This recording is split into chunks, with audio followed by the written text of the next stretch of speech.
ఈ మధ్య కాలంలో ఈ టూ వీలర్ ఈ సైలెన్సర్ లేకుండా త్రిబుల్ రైడింగ్ ఎక్కువగా జరుగుతుంది. ఈ డోన్ పట్టణంలో టూ వీలర్ వెహికల్స్ కి నిజంగానే హద్దు అదుపు లేకుండా నడిపేస్తున్నారు. దీనిపైన చాలాసార్లు మనం కేసులు రాసాము.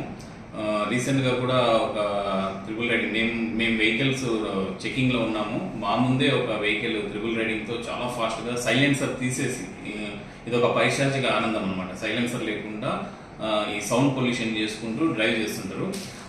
యాక్చువల్గా ఇలాంటి కేసులు పట్టేటప్పుడు మేము కూడా చాలా జాగ్రత్తగా డ్రైవ్ చూస్తాము. అది ఏమవుతుందంటే ఆ భయంతో వాళ్ళు ఓవర్గా స్పీడ్, అంటే మాకు దొరకకూడదు అనే దాంతో వెళ్ళి కింద పడడం ఇలాంటివి జరుగుతుంటాయి. అయినా కూడా ఆ రోజు నేను చూసి సరే వీళ్ళని ఎలాగైనా కంట్రోల్ చేయాలని చేసాము. చేసి ఒక 3 కిలోమీటర్స్ తర్వాత పట్టుకున్నాము. అత్యంత జాగ్రత్తగానే చేసాము. పట్టుకొని పెనాల్టీ వేయడం జరిగింది. సో ఇలాంటి కేసులు ఎన్నిసార్లు కేసులు రాస్తున్నాం, ఏం చేస్తున్నా కూడా ఇది మరీ రిపీట్ అవుతున్నాయి. నిజంగా చెప్పాలంటే ఒక ట్రాన్స్పోర్ట్ డిపార్ట్మెంట్ మాత్రమే దానికోసం కేసులు రాయాలంటే ఇట్స్ నాట్ పాసిబుల్. ఫ్యూచర్ లో మేము పోలీస్ డిపార్ట్మెంట్ కలిసి కొన్ని దాడులు నిర్వహిస్తాము, స్పెషల్లీ ఈ డ్రైవింగ్, టూ వీలర్ డ్రైవింగ్ మీద. ఈ డ్రైవింగ్ చేస్తున్న వాళ్ళలో చాలా మందికి నాకు తెలిసి ఒక 60% అబోవ్ ఎవరికి డ్రైవింగ్ లైసెన్స్ కూడా లేవు. మేము ముందు నుండి చెప్తూనే ఉన్నాం, డ్రైవింగ్ లైసెన్స్ తీసుకోండి.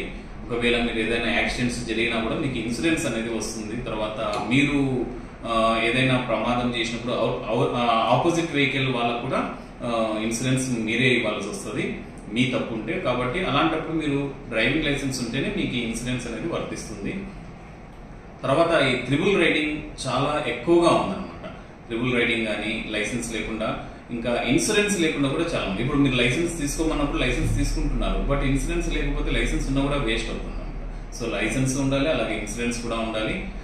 త్రిబుల్ రైడింగ్ మీరు యాక్సిడెంట్ టైంలో మీకు లైసెన్స్ ఉండి ఇన్సూరెన్స్ ఉండి మీరు త్రిబుల్ రైడ్ చేస్తున్నా కూడా మీకు ఇన్సూరెన్స్ అనేది వర్తించేది. ఎందుకంటే మీరు పరిమితికి మించి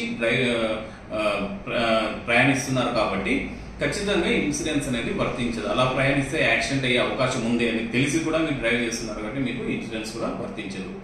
సో వీటిపైన మళ్ళీ మేము కొన్ని దాడులు ఖచ్చితంగా నిర్వహిస్తాము. ఈ టూ వీలర్ కు పెనాల్టీస్ కూడా చాలా ఎక్కువగా ఉన్నాయి. టూ వీలర్ కానీ హెవీ డ్రైవింగ్ అంటే లారీ కానీ బస్సు కానీ ఏదైనా సరే లైసెన్స్ లేకుండా నడిపితే 5,000 రూపాయలు పెనాల్టీ ఉంటుంది. అలాగే ఇన్సూరెన్స్ లేకపోతే 2,000 రూపాయలు. అలాగే హెల్మెట్ లేకపోయినా, తర్వాత over speed, rash negligence drive ఉన్నా కూడా 1,000 రూపాయల జరిమానా ఉంటుంది. అలాగే ఈ మైనర్లు చాలా మంది ఏజ్ లేకున్నా కూడా, అండర్ ఏజ్, ఇలాంటి వాళ్ళు కూడా డ్రైవ్ ఎక్కువగా టూ వీలర్ నడుపుతున్నారు. ఇలాంటి వాళ్ళు పట్టుబడితే వాళ్ళకి పెనాల్టీ వేయడంతో పాటు వాళ్ళ తల్లిదండ్రుల మీద కూడా చర్యలు ఖచ్చితంగా తీసుకుంటారు. మీరు వినే ఉంటారు, రీసెంట్ గా హైదరాబాద్ లో ఇలాంటి తల్లిదండ్రుల మీద చర్య తీసుకున్నారు. వాళ్ళు జైలు కూడా వెళ్ళడం జరిగింది. సో ఇలాంటి సిచ్యువేషన్ తీసుకురా